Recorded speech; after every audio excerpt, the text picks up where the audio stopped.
Nyingine ambapo tumeweza kuungana tena moja kwa moja ndani ya Abagusi Global Radio. Wajua kwamba kama kawaida na kujuza kwamba ndani ya Abagusi Global Radio tunabarikiwa, tunapata mibaraka tele ambayo inamiminika ndani. Ukiwa ndani basi unabarikiwa. Inakuwa kwamba ni moja kwa moja tulipoachana wiki iliyopita, Sabato iliyopita, tulipozungumzia lesson, na leo hii asubuhi hii tumeweza kukutana tena. Ni wakati mwingine tunaenda kuzungumzia mambo kadhaa katika lesson ya Sabato ya leo, ambapo naona kwamba tumeingia kwa mpigo.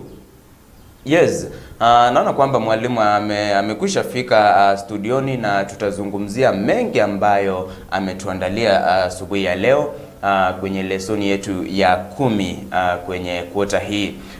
Langu jina kama kawaida Jeze the presenter, nyuma ya mic wajua kwamba tuna engineers wale ambao wanatuongoza, wale ambao wako nyuma pale, ambaye ni Videlis Moshoge pamoja na Edwin Mokaya. Mwalimu yupo hapa, atakujuza majina ya kwake kisha ataendelea baadaye kidogo.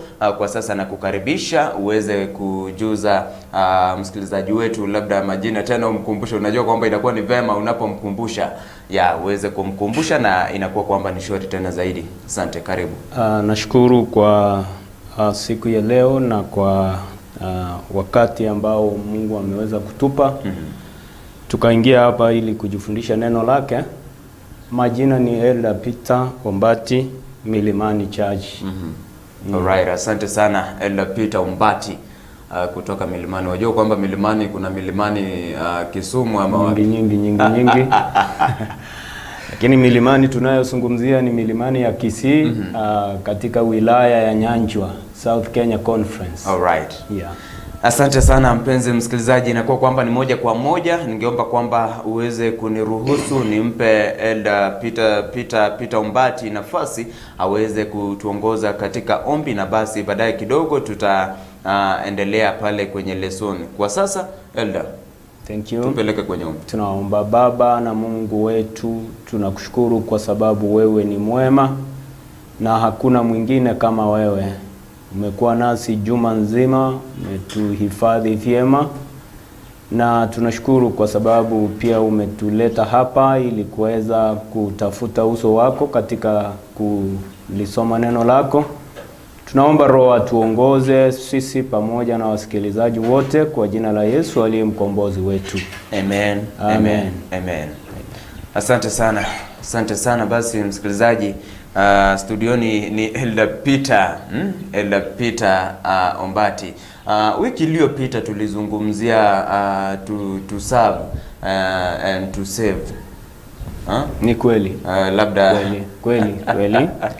Labda kabla ya kuingia kwenye fundisho la juma hili, tungetaka kujikumbusha tuliyojifundisha juma lililopita. Na ni kweli vile mwenzangu Jesse amesema, kwamba tulijifundisha mada iliyokuwa inasema to serve and to save, ama kutumikia na kuokoa. Hiyo ndio ilikuwa mada ya juma lililopita. Tulipitia mambo mengi na tukagundua kwamba kuna huyu ambaye ametumwa, mtumishi wa Mungu ambaye ametumwa ili kutumikia na kuokoa. Tuliweza kuangalia kwa undani, tukaona jinsi kazi yake ilivyokuwa. Kazi yake ilikuwa ni kutumikia. Aliweza kuletwa kwa namna nyingi. Kwanza aliletwa kama servant nation, ama taifa ambalo ni la kutumiwa. Lingine akaletwa kama mtumishi ambaye named servant. Kaletwa kwa namna nyingine tena, lakini la mno tuliloliona ni kwamba huyu mtumishi kazi yake kuu ilikuwa ni kuja kumuokoa mwanadamu. Na naomba leo pia tuende tena kwa haraka kwa lesoni ya juma hili. Lakini kabla tujaingia hapo ndani kabisa, ningesema kwamba kazi ya yule mtumishi ambaye tuliona juma lililopita ilikuwa ni kuokoa kutoka kwa ugonjwa. Yes. Ilikuwa ni kusaidia waliokuwa na njaa, ilikuwa ni kusaidia waliokuwa na challenge nyingi.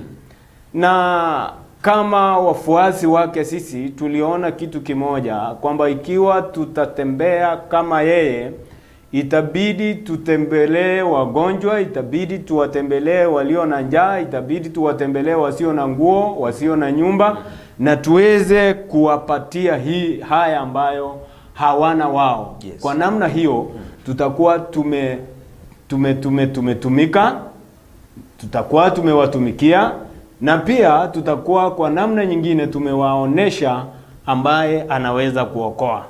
Yaani tutakuwa tumetoa mfano wake kabisa, ili kwamba tunapowaonesha hivyo wamuone huyu ambaye ametufanya sisi tukaweze kuwatumikia. Kwa hiyo kama wafuasi wake sisi pia tunafaa kufanya hiyo kazi ambayo yeye mwenyewe aliweza kuifanya. Hayo ndio tuliyoweza kuyaangalia katika juma lililopita. Right, asante sana.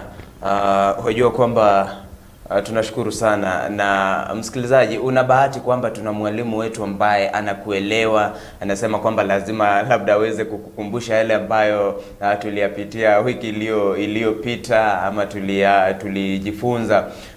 Na sasa ningependa moja kwa moja tuingie kwenye lesoni ya wiki hii ambayo ni lesoni ya 10 pale.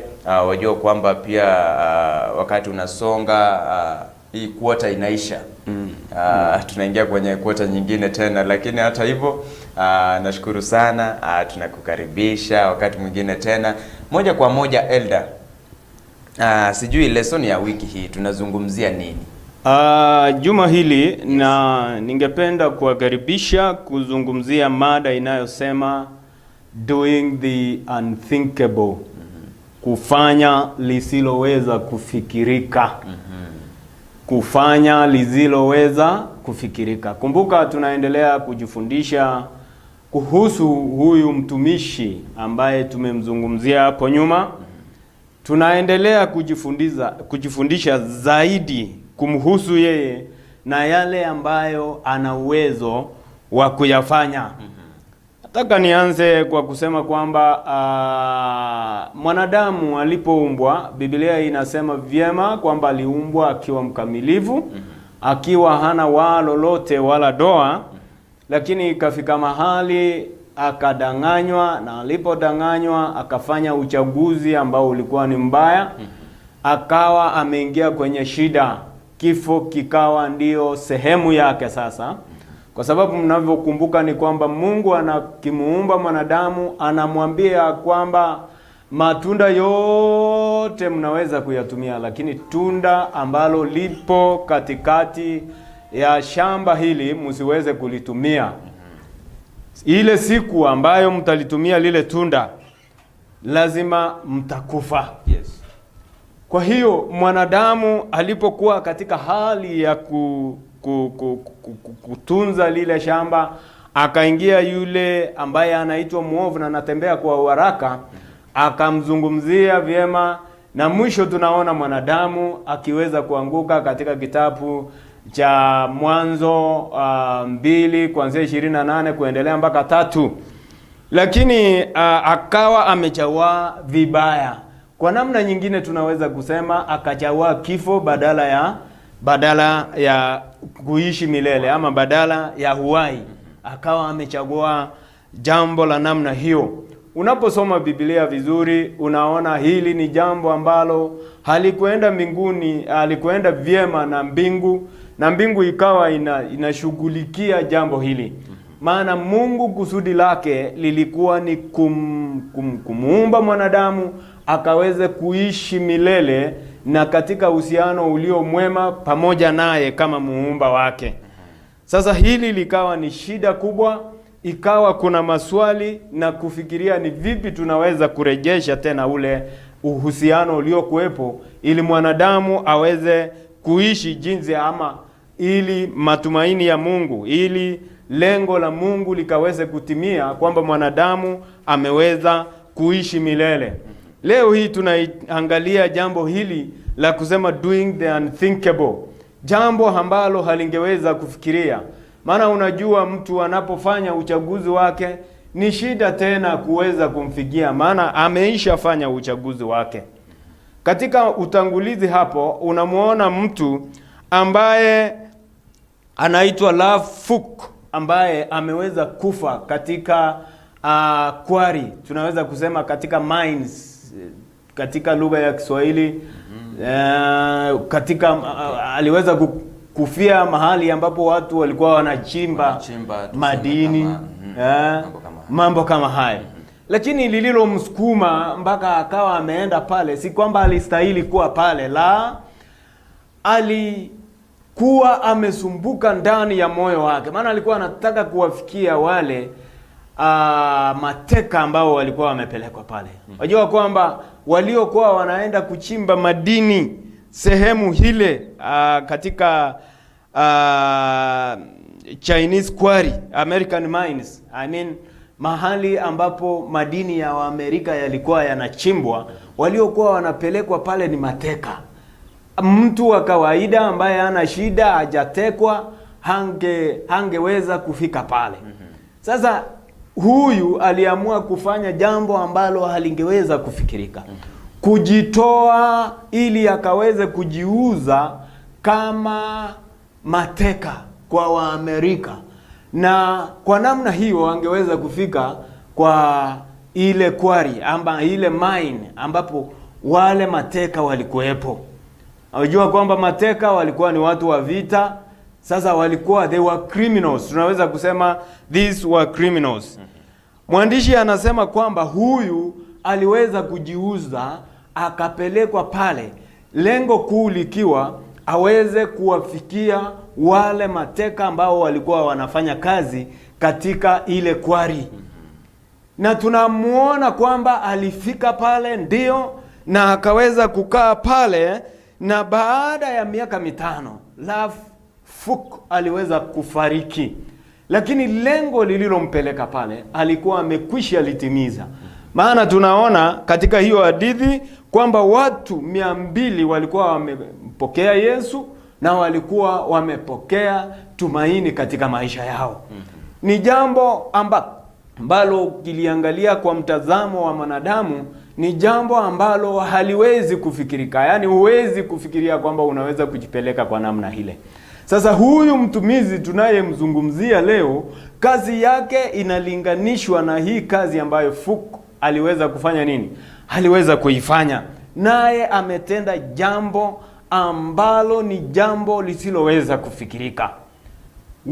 Sisi kama wanadamu tulipotoka, wazazi wetu wa kwanza walipotoka, wakamwacha Mungu, wakaharibu uhusiano, wakakata madaraja. Sasa ilikuwa ni shida kuweza kuwaleta, maana hakukuwa na daraja na hakukuonekana namna yoyote ya kujenga daraja lile. Tunapozungumzia jambo hili, fungu kuu linatupa mwangaza wa kujenga daraja hili katika kitabu cha Isaya 53, fungu lake ni la 5. Naomba ndugu Cheze uweze kunisomea fungu hilo. 53 fungu ni la 5. Biblia inasema hivi. Biblia takatifu yasema, but he was wounded for our transgressions. He was bruised for our iniquities.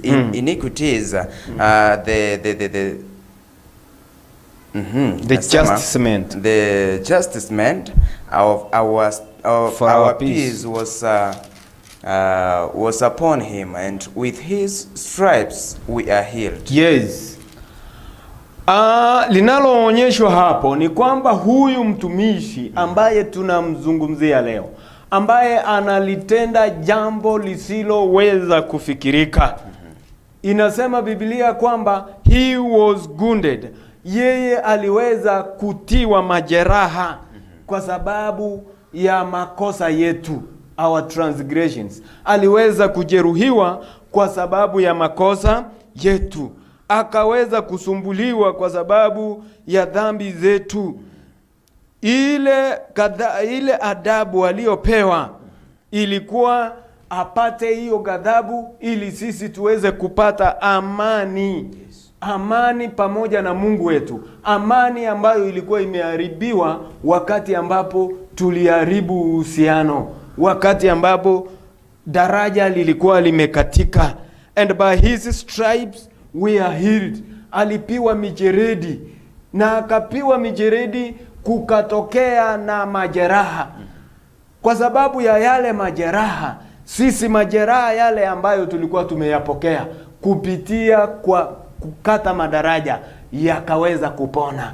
Kwa namna nyingine, haya aliyokuwa anatendewa yalikuwa ni kwa ajili yetu sisi.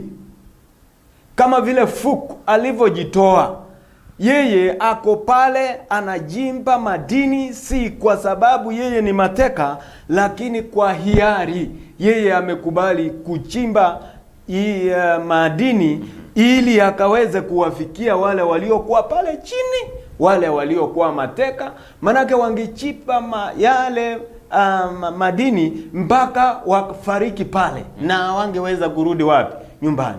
Lakini wangekufa pasipo kuwa na tumaini lolote. Sasa huyu alijitoa. Kama hivyo, kwa namna hiyo, Yesu pia ama huyu mtumishi anapatiwa majeraha kwa sababu ya dhambi zetu. Anapiwa kwa sababu ya dhambi zetu.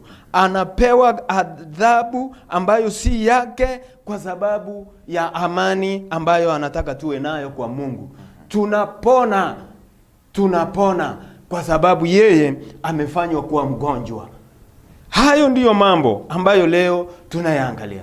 Unajua, unaposoma kitabu cha Warumi 6:23, na naomba presenter Cheze ukaweze kunisomea fungu hilo. Warumi 6 mstari wake ni wa 23. Je, inasemaje? Warumi 6 mstari wake wa 23 inasema hivi. For the wages of sin is death. Kwamba mshahara wa dhambi ni mauti. But the gift of God is eternal life through Jesus Christ our Lord. Yes. Kipawa cha Mungu ama zawadi ya Mungu ni maisha ya milele kupitia kwa Yesu Kristo. Mwanadamu alipoasi, mwanadamu alipofanya uchaguzi mbaya, alichagua kifo. Kwa sababu aliamua. Na dhambi ni nini? Dhambi ni kuenda kinyume cha mapenzi ya Mungu. Ndiyo dhambi. Haya ndiyo mzazi wetu wa kwanza aliyoyafanya, kinyume cha dhambi. Na kwa namna hiyo zote ni wadhambi. Wadhambi kwa sababu mzazi wetu, sisi tumezaliwa kwa damu ya dhambi. Sisi zote ni wenye dhambi. Lakini na mshahara wa dhambi hiyo sasa ni nini? Ni mauti. Kwa hiyo kama wadhambi, mshahara wetu ama sehemu yetu ni kifo cha milele. Ni kifo cha milele. Lakini anapokuja huyu mtumishi, zawadi ya mbinguni ya ajabu, tunapata uzima wa milele. This is now doing the unthinkable. Ni jambo ambalo halingeweza kufikirika, lakini limeweza kutendeka kwa sababu mmoja ametokea, akajitoa, akapiwa, akajeruhiwa kwa sababu ya dhambi zetu. Kwa namna nyingine tunaweza kusema alilipa deni. Manake mtu akifanya dhambi lazima apitie ghadhabu fulani, lazima apitie punishment fulani ndio aweze kuregeshwa. Yesu alikwisha ichukua ile. Sasa tunayoangalia, na ni mengi kweli katika lesoni hii, lakini la mno tunataka kumwangazia huyu servant, huyu mtumishi ambaye atakuja kuoneshwa kama Yesu anapitia yapi. Na anapoyapitia haya, je, anayatazama kwa namna gani? Anayachukulia kwa namna gani? Mwanzo tumeona kwamba amekuja kwa hiari yake. Ametumwa na Mungu wake. Ametumwa na Baba yake, jinsi ambavyo tutakavyoona. Kwa hivyo ni hiari ya mbingu. Baada ya uhusiano kuharibika, mbingu ilichukua initiative. Tunaweza kuita initiative. Sisi tulikosa tukatoroka. Heaven took the initiative of propagating a plan to bring us back, to bring the relation back, to restore the relationship that was between man and his creator, and God his creator. Ni mbingu iliyofanya jambo hili. Katika kitabu hicho cha Isaya 50 mstari wa 4 mpaka mstari wa 5 mpaka mstari wa 10 inasema nini? Huyu mtumishi, how does he behave anapopitia haya katika kumrejesha mwanadamu? Hebu nisomee Isaya 50 mstari ni wa 4 mpaka 10.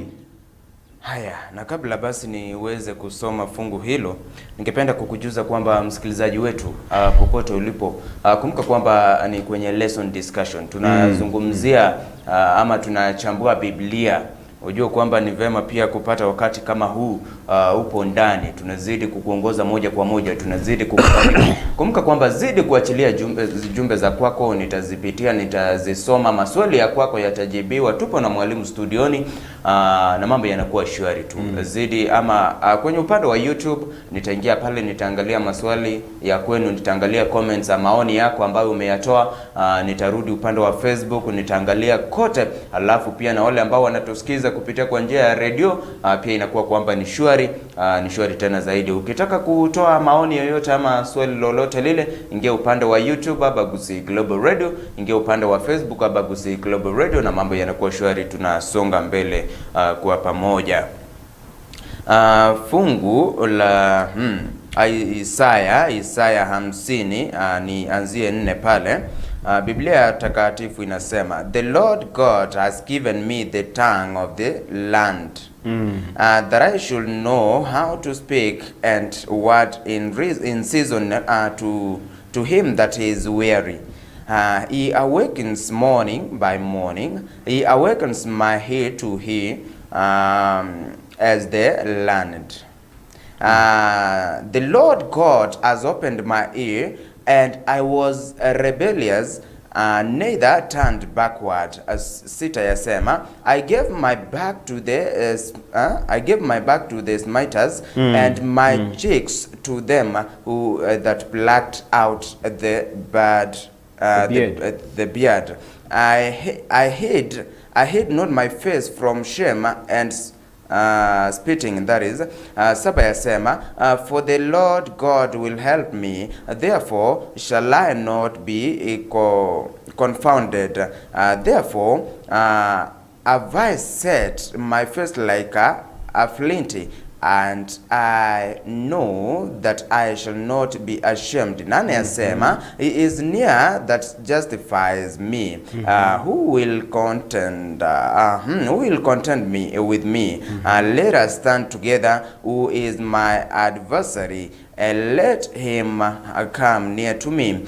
Tisa yasema, behold, the Lord God will help me. Who is he that shall condemn me? Lo, they all shall grow old as a garment. The month shall eat them up. Kumi yasema, who is among you that fears the Lord, that obeys the voice of his servant, that walks in darkness and has no light? Let him trust in the name of the Lord and rely upon his God. Rely upon his God. His God.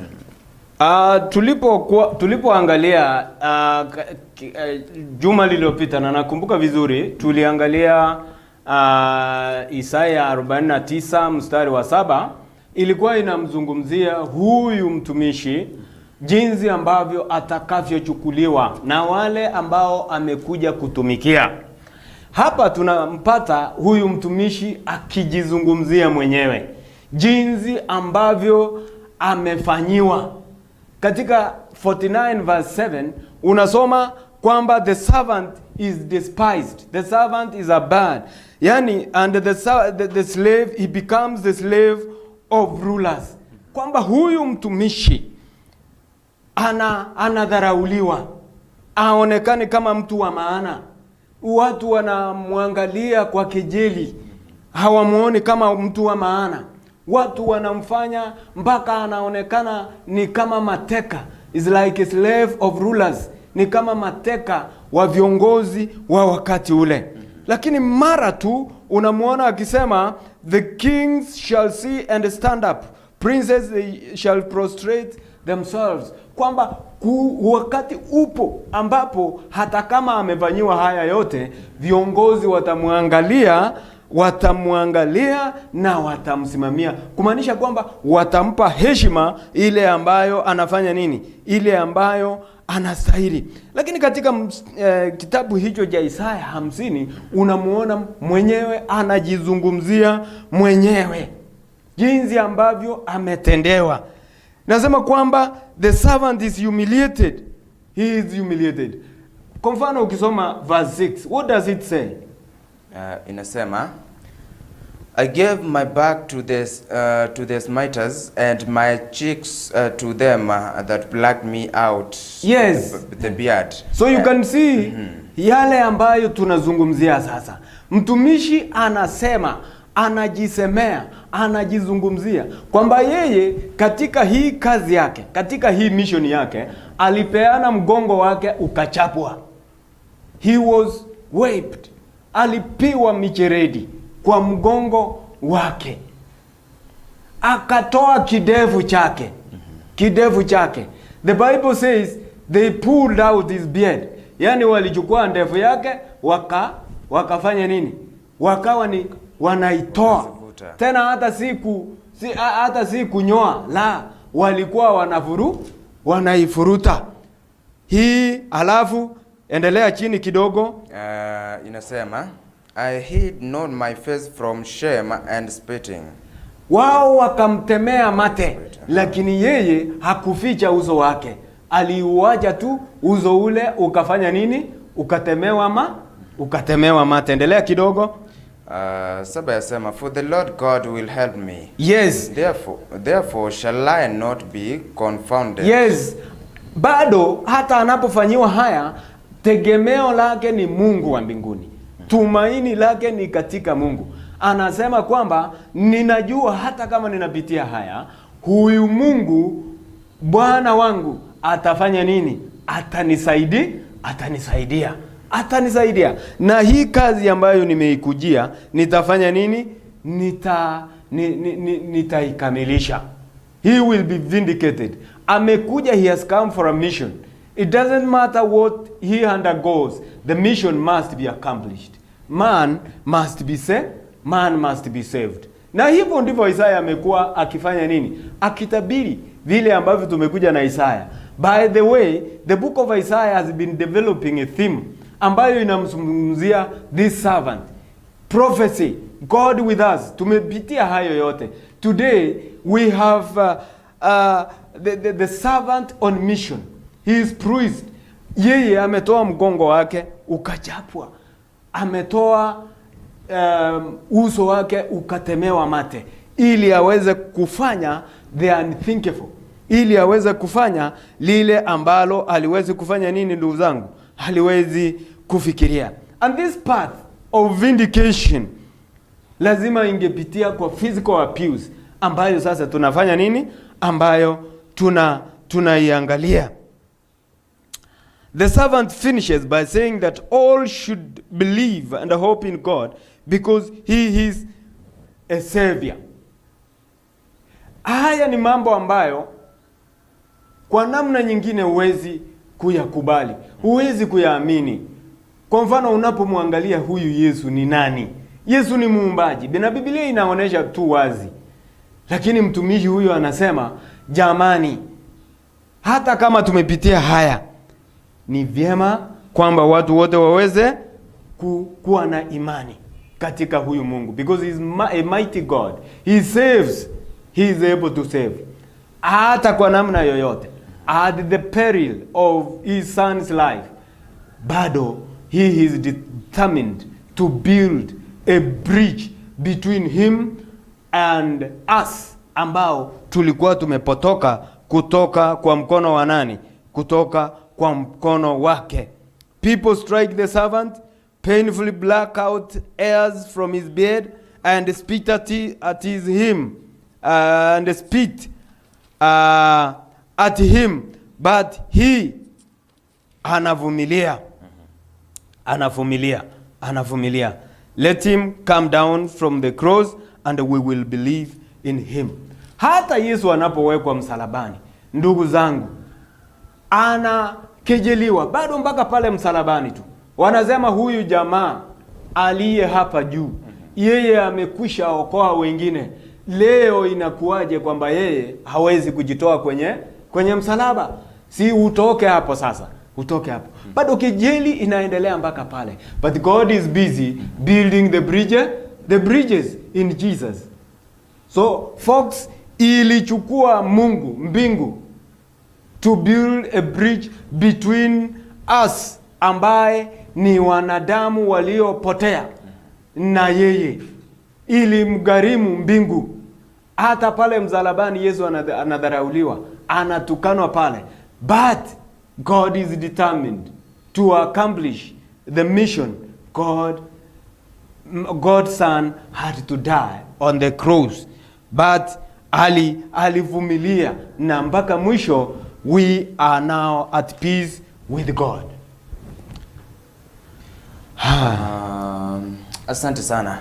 Naona kwamba jumbe zenu ni nyingi, na baadaye sijui unatupata ukiwa wapi, ungependa kuongezea jambo lipi, ungependa kujibiwa swali lipi, wewe tuma swali lako ninapoongoja hapa nione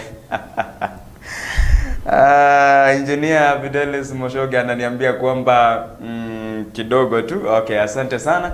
Ningependa niweze kupata nini? By the way, ninapojiandaa kupitia jumbe za kwako, nitampa Elda nafasi baadaye kidogo. Ninapojiandaa kupitia jumbe za kwako, na ngoja nione hapo ni pale kwingine nifunguliwe ili niweze kupitia jumbe za kwako. Sijui Fidelis Moshoga unapanga vipi niweze kupitia hizo jumbe, kwa sababu naona kwamba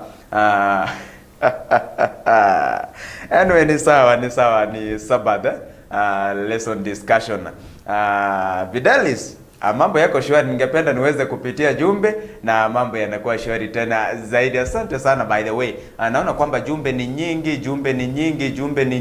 mambo ni mengi, mambo ni mazuri tena zaidi. Asante sana mpenzi msikilizaji, inakuwa kwamba ni shwari tena zaidi. Zidi kuachilia jumbe za kwako humu ndani, na mambo yanakuwa shwari. Napitia zile jumbe ambazo nimeweza kuzipata kwenye upande mwingine pale wa Facebook. Nitaingia YouTube pale baadaye kidogo, ila kwa sasa niingie upande wa Facebook. Kuna wale wanasema kwamba kweli wanazidi kubarikiwa, wanazidi kuona mengi Elda wetu anapojiandaa, ili tuingie upande mwingine pale tena.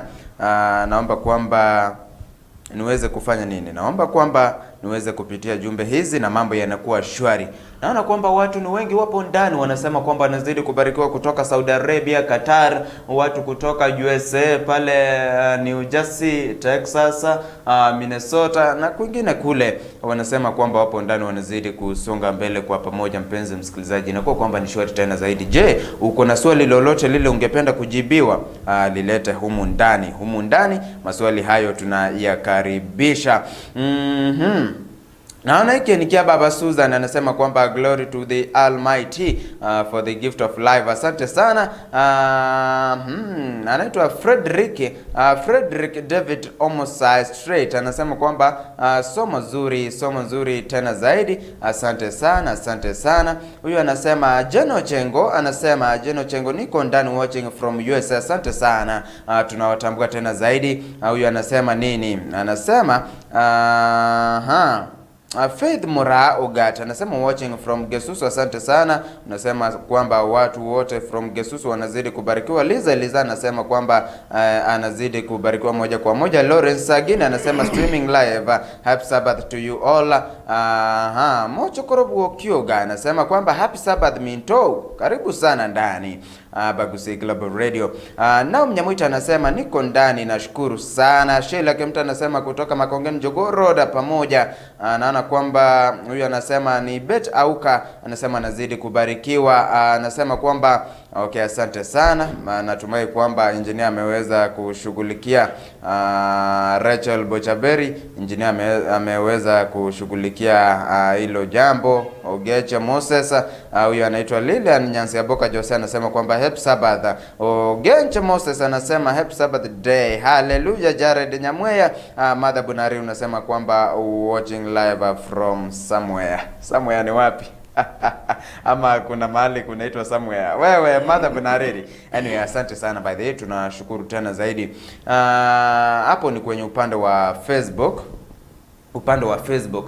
Ningependa tuweze kuangalia upande wa YouTube, tuone ni akina nani wale wamesema kwamba wanazidi kubarikiwa moja kwa moja. Mpenzi msikilizaji, unajua kwamba inakuwa shwari tena zaidi wakati ambapo tunazidi kuandamana kwa pamoja. Naona watu ni wengi tena zaidi. Anasema kwamba anaitwa Artist Mercy Leader, anasema happy Sabbath. Asante sana, happy Sabbath too. Anasema Jacqueline Kwamboka, happy Sabbath day. Karibu sana. Anasema Good Sister, anasema kwamba anazidi kubarikiwa moja kwa moja.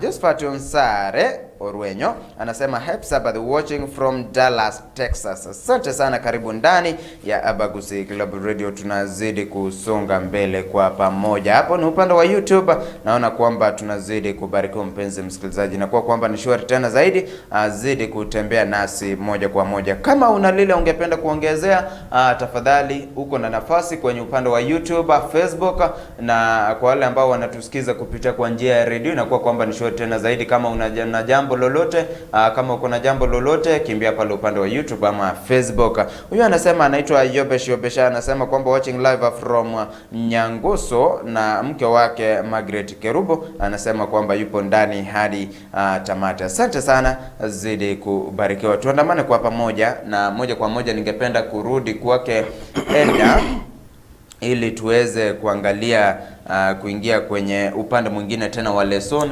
Eda, karibu sana. Thank you very much. Tunaendelea kujifundisha na kumwangazia huyu mtumishi ambaye tulikwisha sema ni kwamba huyu mtumishi Savas anasumbuka, na Isaya ameweza kuleta mambo, anayapitia mambo magumu.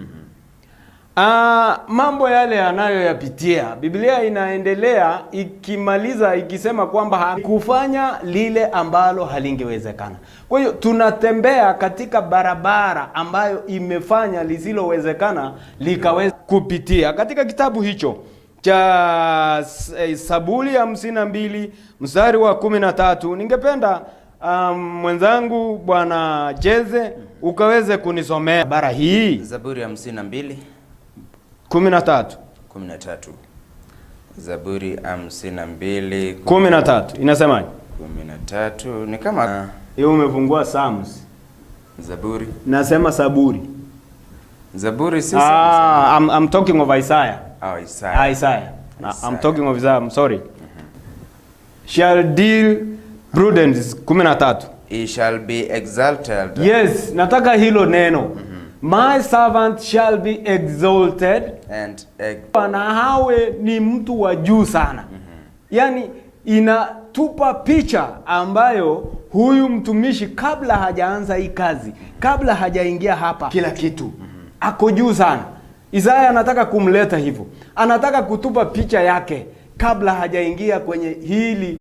Isaya, as men were astonished at you, vile wengi walikuwa wameshangaa kukuangalia. So ni mtu ambaye ameinuliwa zaidi kuliko kiumbe kingine. Lakini hapo mstari wa 14 anaonekana akiharibiwa tena kwa haraka sana. Hebu enda 53 fungu la 3. 53 fungu la 3. 53 fungu la 3 Biblia yasema alidharauliwa na kukataliwa na watu. Now his figure is now changed. His figure is now changed. Isaya anataka kutuonesha vile mfano wake umeweza kufanya nini? Kubadilishwa ghafla binvu. Ghafla tu ameonekana ameinuliwa, ndiye yule pale juu, ndiye anayeonekana mkuu wa majeshi yote na kila kitu, lakini suddenly his figure is mad. How? Ameanza kudharauliwa. Number 3, alidharauliwa kwa nini? Endelea. 3 hiyo. 3. Mtu ajua, mtu wa huzuni nyingi. Ameonekana kuwa mtu wa huzuni nyingi. Ajuaye sikitiko. Anaelewa sikitiko, maana alikwisha yapitia. Na kama mtu ambaye watu humficha nyuso zao.